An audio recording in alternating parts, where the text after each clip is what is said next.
Hyvää huomenta. Tänään on lauantai. Mä menen tekemään vähän tommosen Qigong-harjoitteen aamujumppaa ennen aamupalaa. Otin tämmösen kolmijalankin mukaan. Mennään tonne pihalle meikäläisen puutarhaan tekemään vähän jumppaa. Se voi olla kyllä vähän märkä. Itse asiassa nyt sen vasta tajusin, mutta tuolla on tommonen pikku terassi kyllä tossa lasten leikkimökin edessä, niin katsotaan jos se ei olisi niin märkä. Nimittäin eilen satoi tosi paljon vettä Suomessa. Joka paikassa taisi vähän sataa vettä, ainakin Länsi-Suomessa. Portti auki. Oho, noin. Hei, on ollut mukava tehdä suomenkielisiä näitä opetusvideoita ja nyt mä aloitin TikTokissa videoiden tekemisen tai laitan samaa materiaalia TikTokkiin mitä nyt on Instagramissa ja täällä YouTubessakin, niin nyt mulla on nyt kolme alustaa ja TikTokissa tuli ihan muutamissa päivissä, niin tuli itse asiassa 1000 tilaajaa sinne. 1000 tilaajaa on aina semmonen, että niin kun sitä pidetään jotenkin semmosena, ainakin YouTuben puolella sille, että wow, että 1000 tilaajaa, niin sit saa mainosjutut ynnä muut ja pääsee tienaamaan rahaa. TikTokissa se ei taida nyt ihan silleen olla. Taitaa olla, oliko siellä 10 000 tilaajaa vai miten, mutta kuitenkin tosi hyvin on otettu vastaan Easy Finish TikTokissa. Et mä oon yrittänyt muutaman kerran aikaisemmin TikTokia, mutta ihmiset ei ole oikein niinku siihen lämmennyt. Tai sitten TikTok-algoritmit ei ole vaan sitä mihinkään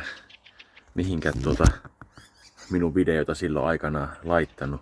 Mutta TikTokissa mulla oli semmonen pelikanava, tai ei pelikanava, vaan tein semmosia arvotuksia ja tulitikkutemppuja. Niin se kanava kasvoi, että siellä oli yli 15 000 tilaajaa silloin joskus aikanaan. Mutta se oli silleen kiinnostavaa tehdä, mutta se ei kiinnostanut itseäni aiheena.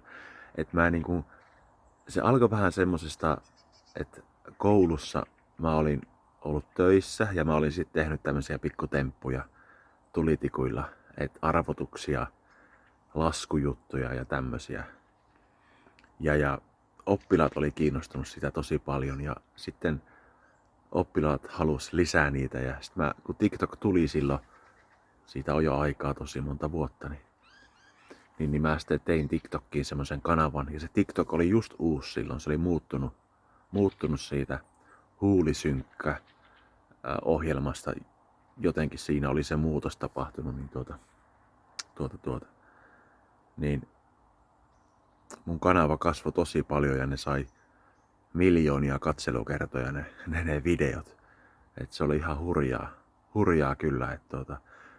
Ja sit muutamia muitakin kertoja, kun mä oon pitänyt TikTok-liveä ynnä muuta, niin samalla aiheella mulla on ollut muutama eri samantyyppinen kanava, kun mä oon ajatellut, että olisiko tässä sitten mun juttu tässä elämässäni, mutta ei se ollut mun juttu, se TikTok.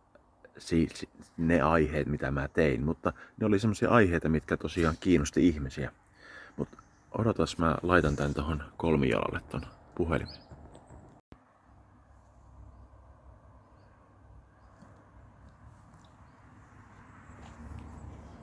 No niin, ehkä tästä näkyy nyt. Mikrofonia mulla ei valitettavasti oo, kun se hajosi. Mutta mä nyt voisin vähän selittää tosta TikTok-jutustakin, että olisiko se, mä tarkistan. Mä laitoin nyt takakameran. Joo, kyllä se varmaan siitä näkyy ihan hyvin. Niin, toivottavasti mun pää näkyy tässä näin. TikTokissa, niin se on erilainen alusta ja mitä muut ehkä nyt on ollut, mutta musta tuntuu, että YouTuben lyhyt videot ja sitten Instagramin reelsit ja sama homma tuolla Facebookissakin, niin tää tää tapa tehdä videoita on nyt vähän muuttunut ja itekin huomaa sen, että niin kun, se on ihan ok et tehdä lyhyt videoita ja pystysuunnassa ja vaakasuunnassa ja niin päin pois. Kyllä se antaa itselle semmosia erilaisia mahdollisuuksia kyllä tehdä. Mutta ei mitään. En muista nyt mitä aloitin TikTokista ynnä muusta, mutta se, että pitää tehdä sellaisia asioita, mitkä kiinnostaa. Eli vaikka sitä menestystä ja semmoista menestystä, mutta niinku silleen, että tein jotain semmoista TikTokissakin silloin aluksi, mikä oli niinku, että ihmiset tykkäs siitä. Mutta kun itse en tykännyt tehdä sitä silleen, miten tykkään tehdä näitä easy finish videoita ja kielivideoita ja tämmösiä, niin siinä on niinku eri asia, että vaikka suosiota tulisikin, että olisi tuhansia tilaajia, mutta jos ei tykkää siitä mitä tekee, niin ei se oikein kannata. Kyllä siinä polttaa itsensä loppuun ja pahimmissa tapauksissa vielä masentuu tai jotain. Pitää tehdä semmoisia asioita, mitkä kiinnostaa, kun on kuitenkin vapaaehtoista hommaa niin kun, ja harrastusta. Mut se on mielenkiintoinen juttu, mut täytyy katsoa vielä tuo asetus. Asetus on se ok. Niin. Tästä tulee vähän pitempi video, mutta tehdään vaan aamujumppaa.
Täytyy sanoa, että tuo hiihtoliike tai tämä liike niin tekee kyllä tosi hyvää tonne ylä selkään, hartioihin ja tänne niskaseudulle. Tuntuu oikein. Mulla on ollut vähän jumissa niskat tai toi yläselkä, koska mä itikoita. Niin kuorin perunoita tässä yksi päivä. Ja sit kun tämmönen pieni staattinen tämmönen, että kuori perunoita ja hartiat on tälleen näin, niin meni ihan jumiin meni toi selkä. Ja mä oon sitä pari päivää, mä oon ottanut pari kipulääkettäkin, Puranaa, ottanut kun on ollut kipeä. Ja nyt huomaan kun tekee tätä jumppaa, niin kuinka se oikein niinku tuntuu semmonen lämpö ja semmonen niinku ihan kun se lähtis veri kiertämään niinku lämpenisi ja tuntuis hyvältä. Tuntuu hyvältä kyllä. Joo. Mut elämässä pitää tehdä asioita, mistä itse tykkää. Ja pyrkiä siihen.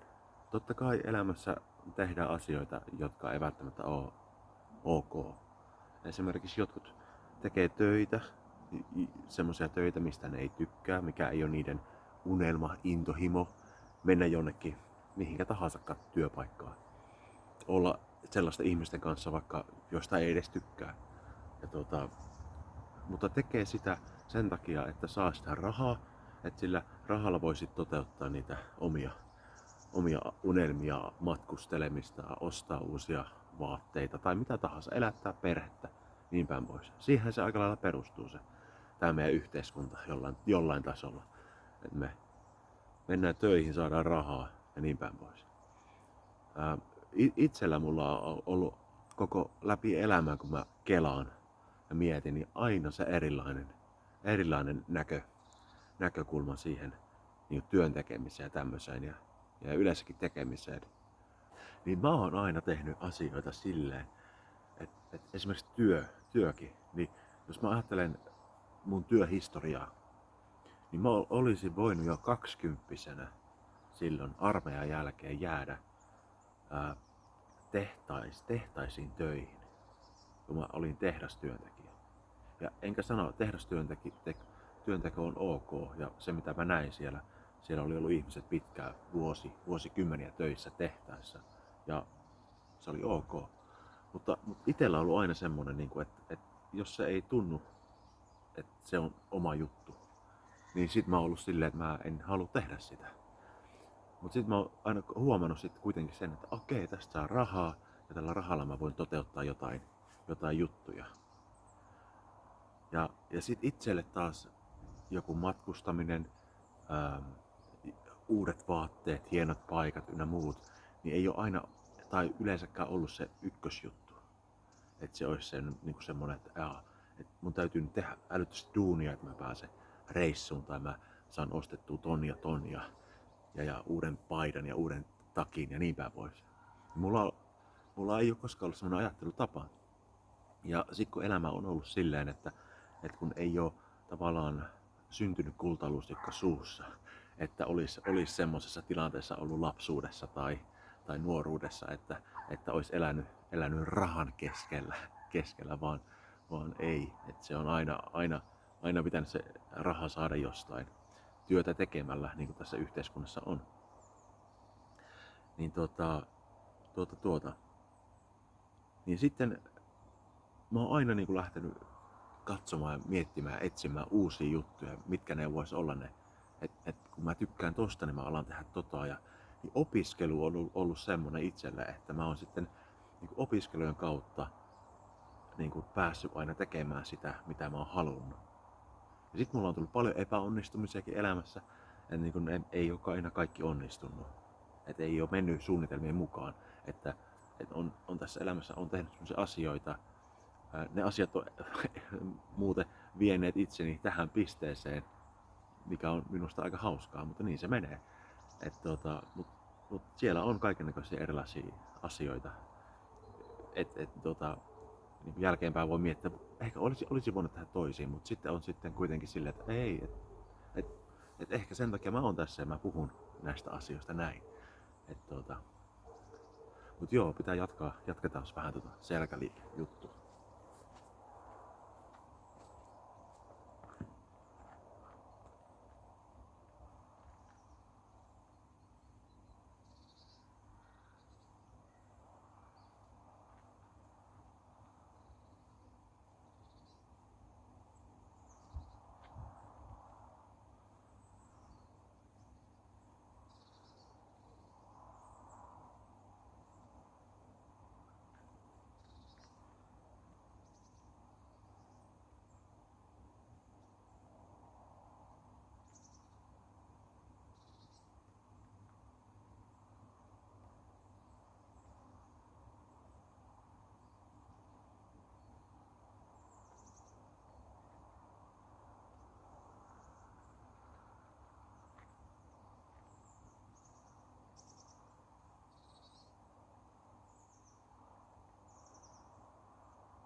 Pitäisikö alkaa hiihtämään talvella?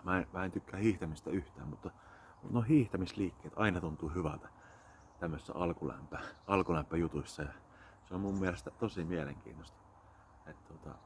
Et ehkä sen takia suomalaiset hiihtää niin paljon, kun ne saa hyvää fiiliksen yläselkää ja käsiin. Joo. Mut kyllä se niin kun, jotenkin mun filosofia on elämässä se, että niin kuin jokaisen pitää elää sitä omaa elämää, tehdä niitä omia asioita ja pyrkiä tavoittelemaan sitä tavallaan sitä hyvyyttä siinä elämässä. Ja mun mielestä esimerkiksi se, että niin kuin ihmiset joutuis elämään niin kuin tavallaan jonkun toisen ihmisen ryhmän tai jonkun painostuksen alla, niin se on itsellä tosi semmonen niin kuin outo niin kuin ajatus. Että niin et jos ei ole vapautta tehdä jotain asioita, että kyllä mä niin koen, että niin kuin on tärkeää saada tehdä niitä asioita. Esimerkiksi niin jos otetaan parisuhdetta, ystäväpiiriä, niin et jos se yksilö siellä parisuhteessa, kavereiden kanssa, yhteisössä, missä tahansa, niin toimii sen takia, miten se parisuhde vaatii, tai joku yksi henkilö vaatii, tai jotain, eikä elä sitä omaa elämää, niin se on kyllä aika huolestuttavaa. Mutta ihminen on siitä fiksu eläin, että me voidaan adaptoitua aika hyvin, että me voidaan elää elämää monenlaisissa tilanteissa. Ja eikä ole, esimerkiksi jos ajatellaan sitä työtäkin, mistä puhuin, että jos ihminen tekee jossain työtä, mistä se ei oikein tykkää, mutta ihminen adaptoituu siihen ja se tavallaan niin kuin tekee valinnan, että hän on siellä ja hän pystyy ja selviytyy ja hän saa siitä rahaa ja niin päin pois. Mutta sitten mä taas aina ajattelen silleen, että jos mä en viihdy jossain, tää ei ole oikein hyvä juttu mulle, niin mä lähden etsimään sitä hyvyyttä, sitä tavallaan semmoista parempaa oloa ja sitä, mikä tuntuu itsestä hyvältä. Ja mä en olisi koskaan valmistunut nyt yliopistosta, jos mä en olisi kuunnellut itseäni ja näitä omia ajatuksia ja tätä niin kuin omaa elämän filosofiaa kunnioittanut. Se tulee jostain, mä en tiedä mistä se tulee, mutta näin se itselle vaan tulee. Et jos mä olisin ajatellut, että en mä nyt lähde opiskelemaan ranskan kieltä, koska mä oon liian vanha tai en mä sitä kuitenkaan opi, enkä mä voi, koska on sitä ja tätä ja tota elämässä ja on ne kaverit ja on nuo ja on perhe ja on tämä ja kaikki. Mut sitten kun on tehnyt sen niin kuin tavallaan päätöksiä ja valinnan, jos mä teen kaikkia niitä juttuja, mitä mä nyt teen, niin se on tuhon tie. Se on tie alaspäin. Ja se on niin kuin itselle, omalle olemiselle huono asia. Vaikka siitä saakin uuden paidan, kun tulee tilipäivää, on rahaa tienannut oikein hyvin, kun on ollut töissä koko ajan. Ja niin päin pois. Ja saa maksettu lasku. Mutta mitä hyötyä siitä rahasta on? Ja siitä, että sä saat sen palkan ja sä oot onnellinen sen palkan kanssa ja maksat sitä. Jos sä et ole onnellinen muuten, että se työ niin kuin tekee susta ihan surkean ihmisen. Että sä oot niin kuin joku vaan niin kuin, että sä oot niin kuin kone, susta tehdään semmonen, että sä menet paikkaa A, B ja sit sä taas odotat, että sä aloitat sieltä A:sta, eikä mitään muuta tapahdu. Mutta totta kai siinä on se ajatus, että sit se, että voi lähteä reissuun tai ostaa niitä uusia paitoja, mutta jos se työ uuvuttaa ja tekee susta niin kuin ihan, niin kuin, että se on niin kuin makaat reporankana lattialla, niin ei siinä auta mitkään uudet vaatteet eikä mitkään muut. Et elämän tasapaino, se täytyisi olla semmonen, mikä pysyy hyvänä. Mut joo, ei mitään, jatketaan treeniä.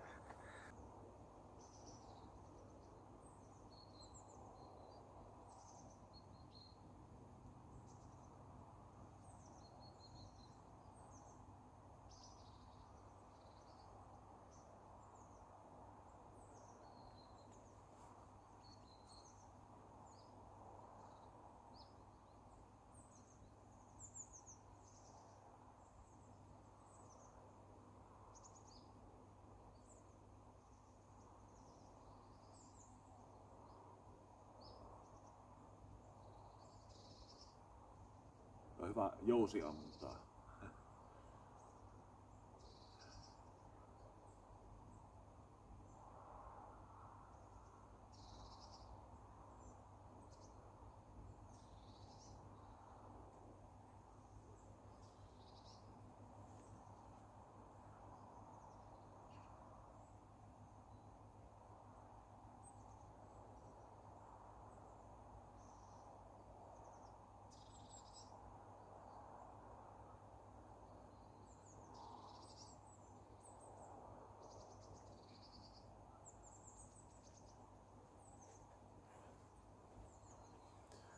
Joo, mä oon hieman muuttanut Qigong harjoitetta siten, että tiettyjä liikkeitä, niin kuin tämänkin liikkeen, niin mä ennen oon tehnyt sen niin kuin suorilta jaloilta, polvet vähän koukussa. Niin nyt mä oon tehnyt sitä vähän silleen tämmöistä hevosseisonta tyyppisestä asennosta.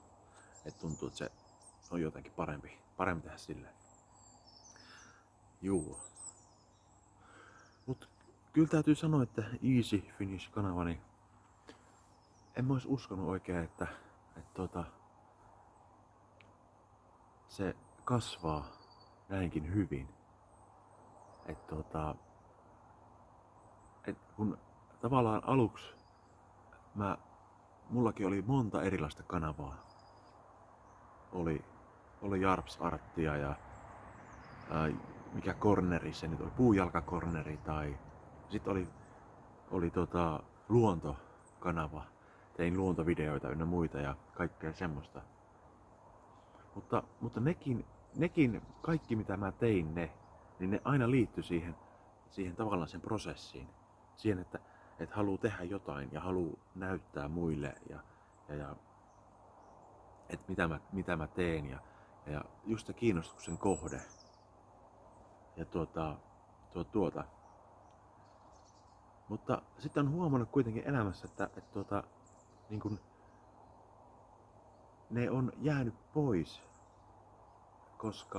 koska on ollut se yksi tietty aina vahvempi. Eli nyt tää Easy Finish-kanava niin on ollut niinku tavallaan vähän vahvempi kuin ne luontojutut tai ne pelijutut ynnä muut pelailut. Et on huomannut, että se on ollut niinku semmoinen vahva, mikä on niinku tehnyt semmoisen hyvän perustan kaikelle.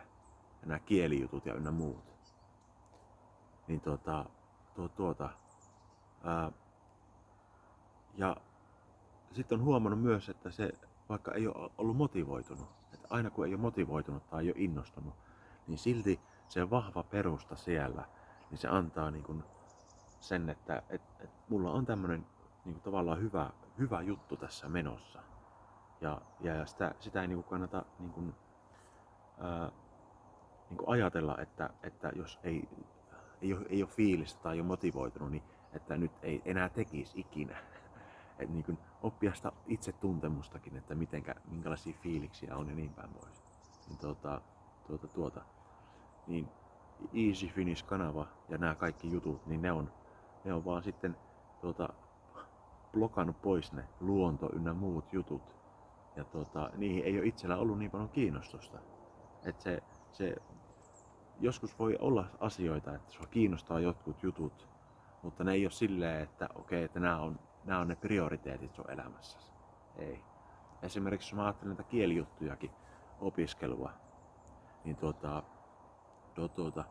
niin että se on oman mielenkiinnon kohteen mukaisesti mennä. Koska monesti aina sanotaan nuorille varsinkin, että nuoret, että kokeilkaa ja etsikää ja ei siinä mitään, että esimerkiksi koulujutuissakin, että opiskele tätä ja ja katso mikä sua kiinnostaa. Niin niin sit semmonen nuori, joka sit kokeileekin, että okei mä menen opiskelemaan lukioon tai johonkin, mä en tykkääkään lukiosta, sitten mä menen ammattikouluun, niin sitten lukiossa ollaan se, ei kun tää on maailman paras asia, että ethän sä voi mennä ammattikouluun. Sitten taas niin jos oot ammattikoulussa ja haluatkin, että en mä tykkää ammattikoulusta, mä haluan mennä lukioon, tai sitten ei tehdä mitään, niin sitten jos nuori haluakin tehdä päätöksiä itse ja ratkaista omia asioita itse, niin sit sanotaankin, että ei. Mutta aluksi puhutaan kuitenkin, että kokeilkaa ja tehkää ja niin päin pois. koska pitäisi kuitenkin ajatella, että jos me niin kun ihminen haluaa tehdä jotain, niin ehkä sen kuuluu tehdä sit niitä juttuja. Ehkä ne ajatukset tulee hänelle. Ne on jotain semmoista, mitkä tulee jostain syvältä, jotka on semmosia, että niin kun hän tekee sen päätöksen ja valinnan ja elää sen kanssa.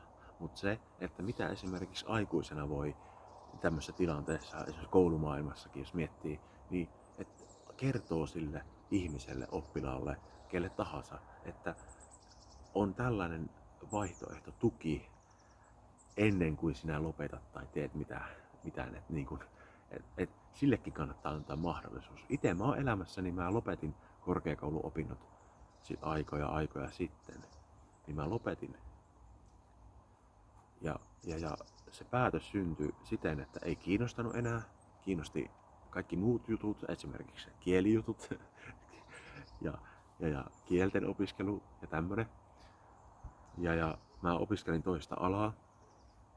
Ja mä opiskelin niin kuin sairaanhoitajaksi, opiskelin ammattikorkeakoulussa.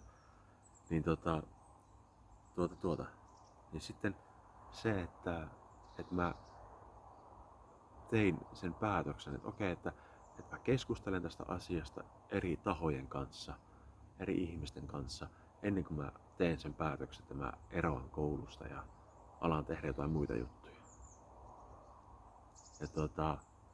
Ja se olikin sitten semmoinen prosessi ja matka itseen ja itse asiassa tämän uuden asian tuleminen alkoi sitten sen jälkeen, että mä menin Turun yliopistoon, hain opettajaksi ja englantia lukemaan.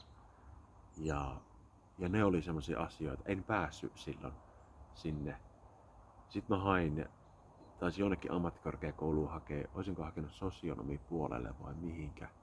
Pääsykokeet oli semmoista, ne jotenkaan vaan ei ollut mun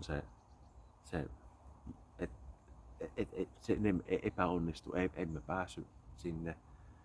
Ja sitten tää YouTube-juttu ja kielet oli koko ajan niin sitten siinä prosessissa, totta kai elämässä tapahtuu kaikkea muutakin, sitten totta kai tapahtuu kaikkea muuta elämässä, mutta niin kun, jos ajattelee tätä juttua, kielet ja ammattia, mitä haluaa tehdä ja opiskelut ja niin päin pois, niin siinä just, että sitten huomasi, että itse aikuisenakin käy sitä ajatusta, että haluan kokeilla ehkä. Ja onko tämä mun juttu? Kun mä sanoin, että mä olisin voinut olla sitten parikymppisenä, jäädä jonnekin tehtaaseen ja tehdä niitä töitä läpi elämän, mikä varmaan olisi kanssa ihan turvallinen vaihtoehto ihmiselle. Se turvaa kyllä sen elämän silleen, että on rahaa ja niin päin pois. Mutta sitten se, jos se ei kiinnostakaan se terveys ja se meneekin alaspäin, niin se ei ole taas hyvä juttu. Mutta mä olin valmistunut jo niin kuin yhteen ammattiin tai kahteen ammattiin itse asiassa. Mä ysin jälkeen mä valmistuin kokiksi. 3 vuotta opiskelin, että mä olisin voinut keittiössä olla töissä. Niin päin pois. Sitten mä opiskelin lähihoitajaksi. Sitten mä aloin opiskella sairaanhoitajaksi. Ja sairaanhoitajaopinnossa mä menin Englantiin vaihtoon. Ja sitä ennen mulla oli tullut tää kielet ja ynnä muu kansainvälisyys omaa elämää. Ja sit tavallaan kun mä olin siellä Englannissa, niin se aiheutti sen, että mä kyllä haluan tehdä jotain muuta kuin sitä vaan niinku tavallaan hoitotyötä ja ynnä muuta. Ja se hoitotyö itsellä oli se, että se laittoi itseni tonne, niin sanotusti mä olin hoitoalan ja jonkun hellan välissä.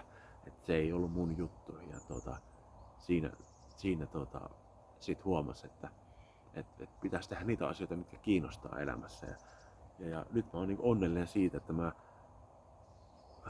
innostuin, että ranskan kieli tuli elämään. Okei, ranskaa, tää on hienoa.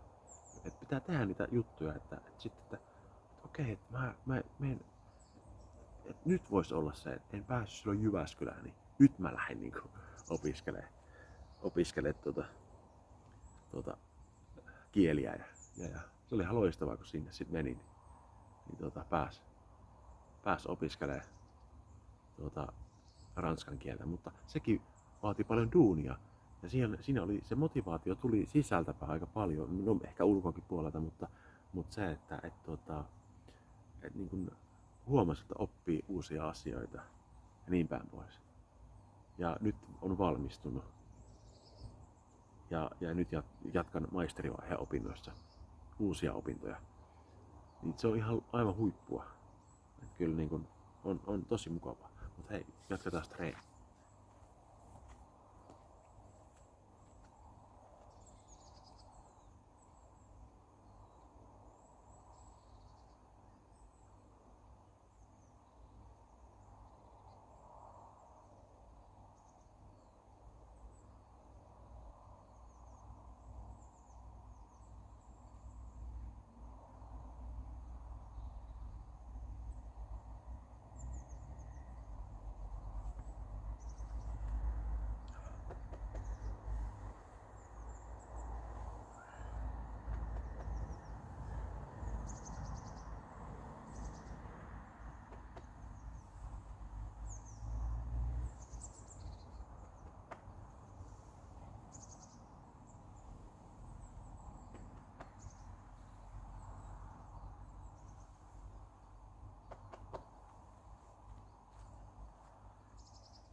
No niin, siinä on Qigong-harjoite tehty vähän tällä eri lailla, mutta paljon tälläkin kanavalla ja paljon kommenteissa on sitä, että mä haluan muuttaa Suomeen ja mä rakastan suomen kieltä ja mä haluan oppia lisää niin huomaa, että niin kyllä ihmisillä on toiveita, tavoitteita esimerkiksi suomen kielenkin kanssa. Ja ihmiset muuttaa Suomeen kielen takia, kulttuurin takia. Ne jotenkin rakastuu Suomeen. Ja jotenkin huomaa, että nämä ihmiset ehkä on niin kuin semmoisia, jotka oppiikin sen kielen nopeasti, aikuisena esimerkiksi. Sitten on taas tämmöisiä tapauksia, huomaa, että kommenteissa on tullut, ihmiset on kertonut, että joo, muutin tänne tavallaan niin kuin vaimon tai tyttöystävän tai poikaystävän tai miesystävän, naisystävän kanssa tai takia tai tavattiin jossain muualla maailmassa tai netissä tai missä tahansa. Ja sitten ne ihmiset, jotka muuttaa Suomeen parisuhteen, että se elämä tuo, niin heille voi olla, että se suomen kieli ei tulekaan niin vahvasti. Koska se motivaatio ei ole ollut se kielen opiskelu välttämättä, vaan se on ollut ihan normaali elämä, rakkaus, ihastus, niin kuin parisuhde ja niin päin pois. Niin sitten huomaa, että niillä ihmisillä niillä ei ole ollut sitä ajatusta, että okei, että niin kuin tänään mä asun vaikka Ranskassa ja sitten huomenna me muutetaan Suomeen. Ai niin, nyt mitäs tää suomen kieli? Mutta sitten on taas niitä ihmisiä, jotka on siellä Ranskassa vaikka, suomen kieli, ja haluu Suomeen, sitten muuttaa Suomeen ja se on niinku helpompaa. Mutta aina voi oppia kuitenkin lisää, aina voi omaksua asioita tosi paljon, vaikka ootkin aikuinen. Mutta näihin asioihin tarvitaan just sitä motivaatiota enemmän sitten, sitä innostusta, sitä halua tehdä. Koska silloin se tavallaan se motivaatio, se rupeaa tulemaan niinku ulkopuolelta niinku meidän yhteiskunnassa. Esimerkiksi nyt ulkopuolisena motivaationa toimii varmasti tämmöinen Suomen hallituskin, joka kiristää näitä. Mä en nyt politiikasta tiedä hirveästi yhtään mitään, en ollenkaan, en ole politiikan asiantuntija, mutta se mitä näkee, niin että miten se menee maahanmuuttajille ja niille, jotka tulee työn perässä tänne tekemään töitä,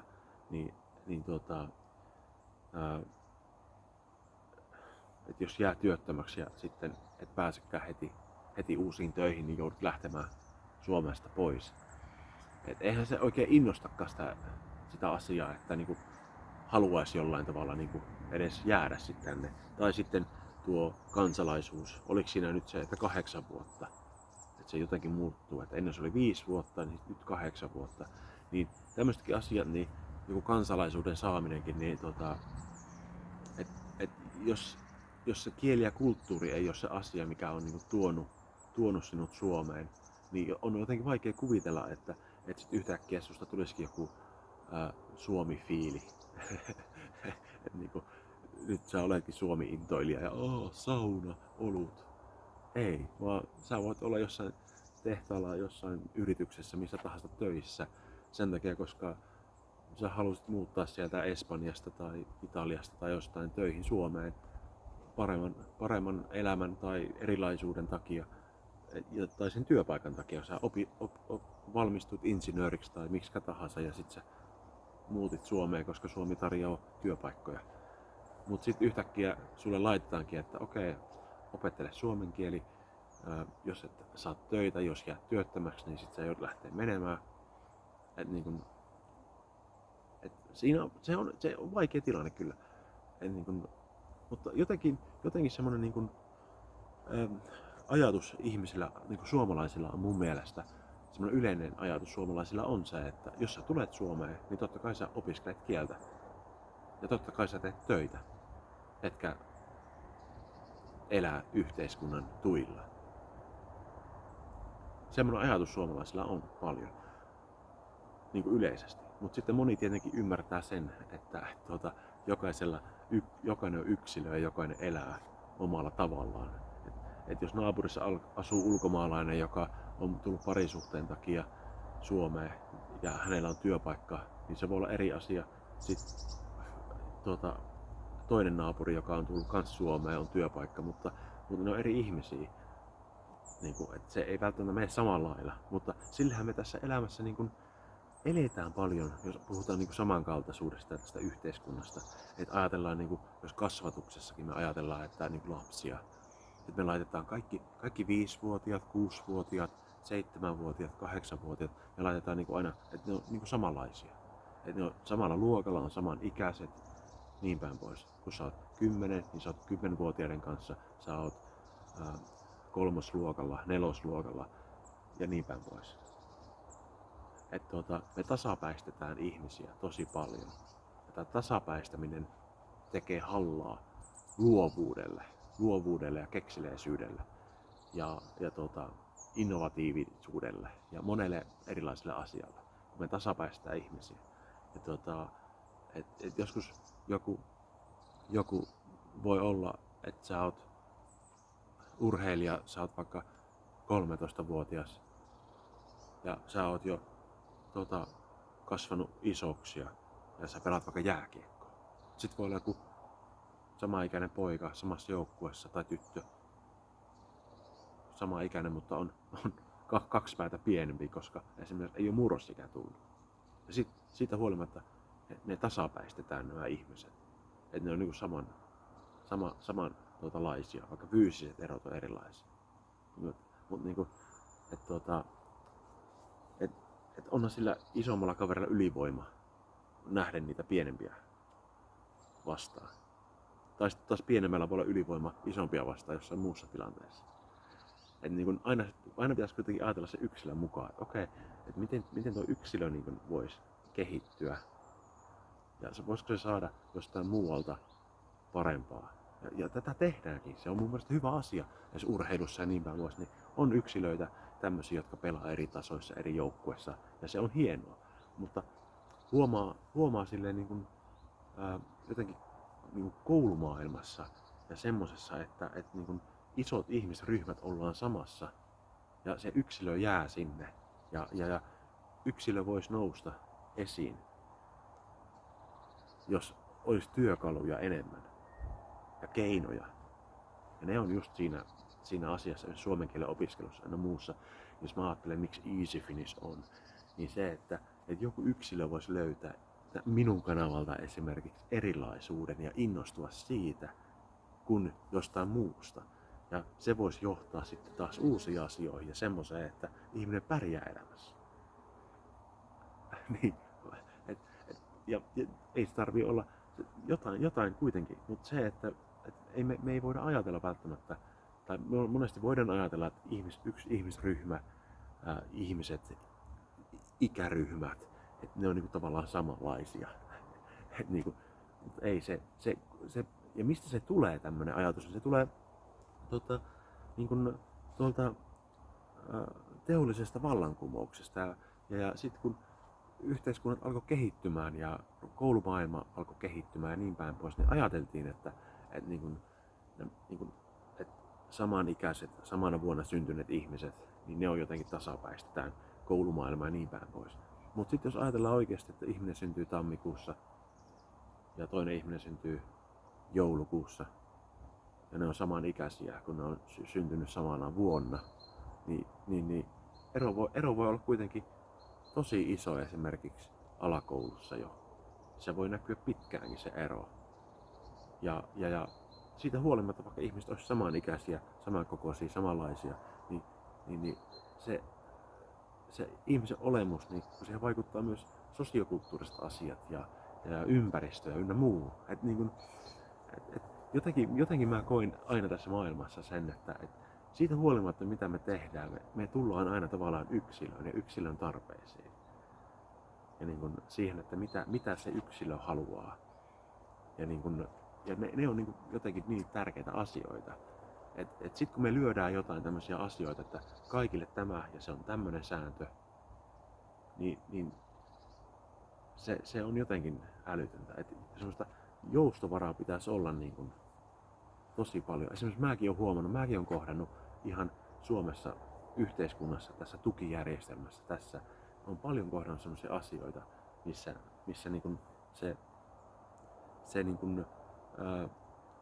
yksi ihminen voi saada jonkun jutun, koska sillä on tämä, mutta kun mulla ei ole ihan samalla lailla se asia, niin siinä ei voida joustaa.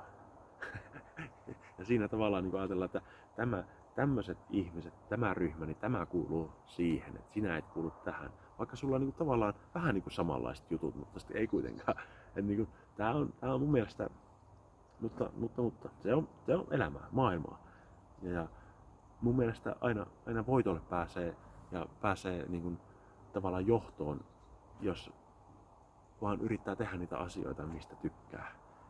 Ja mitkä on unelmia semmosia, niin ne auttaa sit siinä, että sulla on se tietty oma motivaatio siellä takana, että mä haluan tänne, mä meen kohti. Oli se vaikka YouTube-kanavana, että mä haluan ne 1000 tilaajaa, niin sulla on se pläni, suunnitelma, sä keskityt siihen. Ja mut niitäkin kannattaa priorisoida elämässä. Mut joo, hei, nyt täytyy muuttaa varmaan vähän lokaatiota. Alkaa aamujumppa oli siinä, niin tehdään aamupalaa. Aamupalaa lähtee tuonne keittiön puolelle. Okay. Hei, mutta kiitos jos katsoit tänne asti. Mä lähdin tosiaan tässä aamupalalle syömään. Tossa meni tommonen tunti nyt vähän jumppailessa ja puhuessa ja tehdessä YouTube-video, niin ei mitään. Mä oon Jarno ja tää on Easy Finish ja tää oli vähän erilainen video tällä kertaa, mutta ehkä joku katsoi tämän tänne asti. Okei. Kerro mulle, jos sä katsoit, niin voit kommentoida. Kommentoida. Oli pitkä erilainen video ja erilaisia aiheita. Okei, moikka!